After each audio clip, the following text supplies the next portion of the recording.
This week's tax talk, and we have from Willis and Jurasek, CPAs and consultants, Brian Jurasek and Lori Adair. Hi, Bart. Yeah, great to have you here. Yeah, thanks for having us. In person. Wow. Well, especially during tax season, you guys are super busy this time of year, so thanks for taking time to be here. Yeah. We'll try to stay awake. Yeah, it's 24/7. You don't. Pretty never much. stop. Yeah, pretty much. Yeah, drive by your office on Spring Arbor Road. There's cars always there. Yeah, that's the way it is. Everybody, that's anybody in our business should be that way. There's work out there, and so it's. All right, so people doing taxes, getting things ready. Are there some things to make things move along faster, both for getting it put together, prepared, and submitted, and then getting your money back? Oh, absolutely. And one of the big ones is people will tell us, well, I changed my name this year. I got married. And we're like, are you sure you changed it? Oh, yeah, I went to Secretary of State. Did you change it with Social Security Administration? I didn't know I needed to do that. Well, you do eventually, and until you do, we've got to use your maiden name on the tax return. We can't, they won't match up, and it'll delay your refund if you have one coming, so. How about, people, their kids age out of the house. They grow up, they move on. Maybe they're filling out a tax form. How does someone know when they stop claiming their kids as a dependent? Well, because they never do they? They never really leave, do they? I mean, you're always supporting them, but there's. The family should talk for one thing, because we get a lot of returns in, and they said, yeah, same as last year, and they'll and it turns out that the child has already filed their return. They were talking to kids in their dorm or their residents or whatever, and they everybody else is filing, so they file, and then the parents file. Well, the parents' return gets rejected because the kids have already filed. And that's, the kids are adults. However, sometimes planning between the family makes more sense.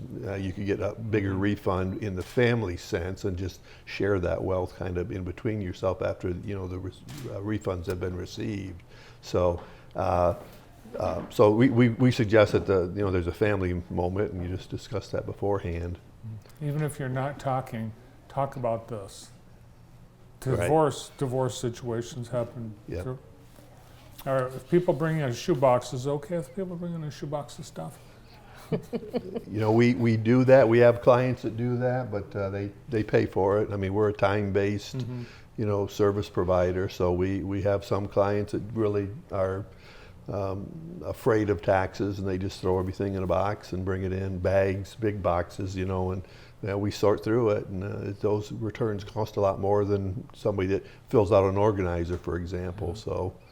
Well, you guys provide an organization tool to get people ready, and there's a lot of things maybe the reports aren't in from your broker or your investment company or whatever.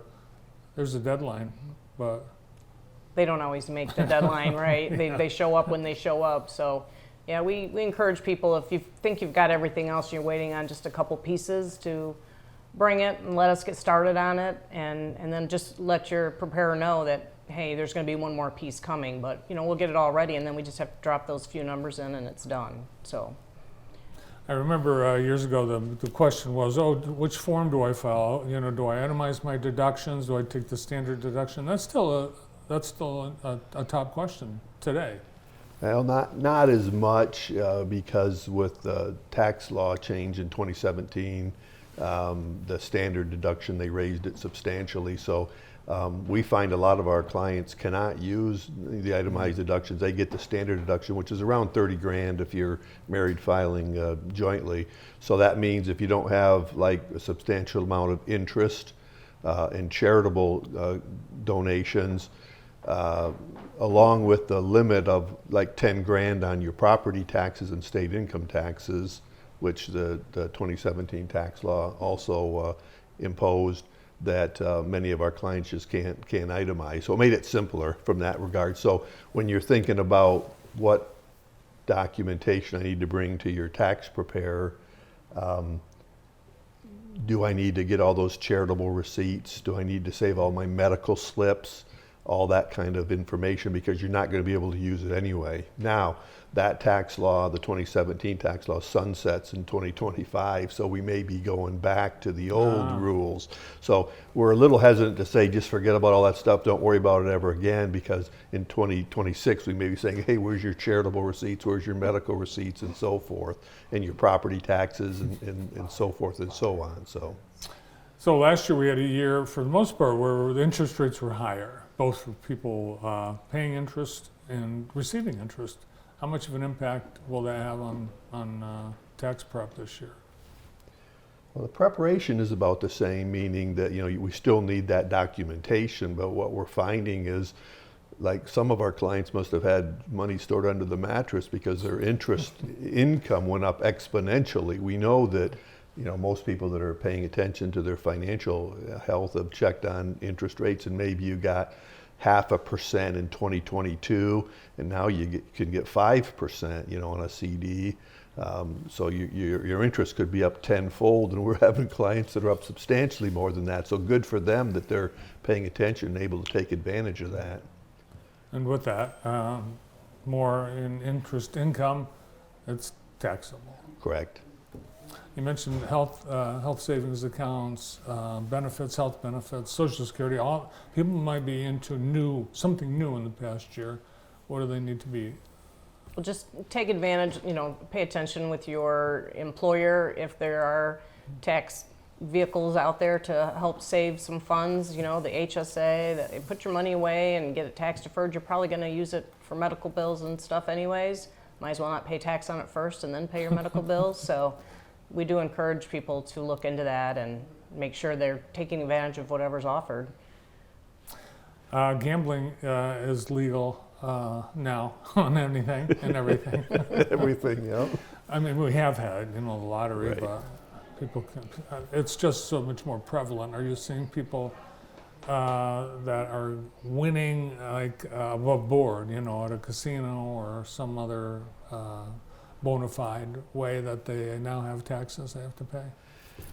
Well, they've always, the taxation of gambling has always been around, but what we're seeing is there's different sources now. The old casino days and the horse track days and that kind of thing, we're used to that, but now all these other avenues are out there. And so you may have a new or an old client come in and say, hey, I got this, did this sports betting thing and I won this, so I have to claim it. Well, yeah, you got to report on it. But it's not only that, it's not only the information you're getting from like the governmental reports, but any and all gambling. It's really all ins is what you have to, I guess it would be an out. I'm not a gambler, so I sometimes get lost in the technicality of it, but I guess an out would be meaning I got money out and I need to claim all of it. So when you go and get a slip for $2,500 at your casino or one of these sports betting places, that says $2,500, the government, what they really want you to report is everything that you cleared.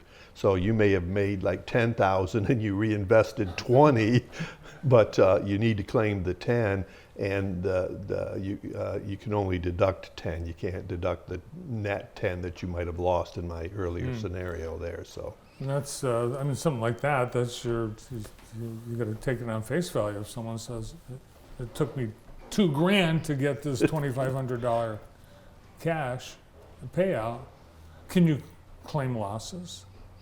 You can claim losses up to your income. Okay. So like say if you came in and said, hey, I made $10,000 and I'm going to claim that, but I spent 20, then we say, well, you can claim the first 10, and so you got a zero impact. And then now the support for that, because the burden of support is on the taxpayer, a diary, sometimes the Players Club documentation that a casino would give you with good notes if you made good notes on that, and lottery tickets. If you won so much money at the casino, but you have a bunch of lottery tickets in a bag at home that you went to the gas station and bought, you can use those as against the gambling income. So all those kinds of sources. But again, the burden of proof's on you. So. If you had a few 100,000 coming in or out, you're really supposed to have the support for that, Yeah. spend. So. Have you got some, Bart? No, I was going to say, I'm thinking about going over to Kelly Express and going through their trash. That used to be the racetrack. They used to have the old 10%ers where, like, if, you know, hey, Bart Holly won 25,000, and the 10%er would track you down and say, hey, for 10% of your winnings, I'll use my social security number, so you get your dollars tax-free. And 10%er, they'd have hundreds of thousands of winnings, but they could never find the guy or gal that actually, you know, used the social security number, which was probably fake. So the good old days. Yeah, the good old days. Well, we're in the tax days right now, and if anyone needs help, you both, personal, business, professional, organization, you guys, as busy as you are, I know you'd be happy to help. Absolutely. Yeah, yes. Always looking for more. Yeah. Good to see you. Thanks for all you guys do for JTV since day one. Brian and Lori and Willis and Jurasek have been our accountants, and we greatly appreciate their awesome professional service.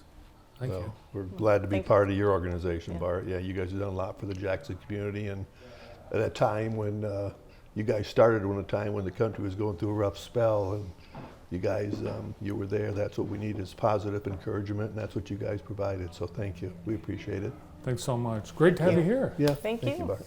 From Willis and Jurasek, accountants and owners of Willis and Jurasek, Brian Jurasek and Lori Adair.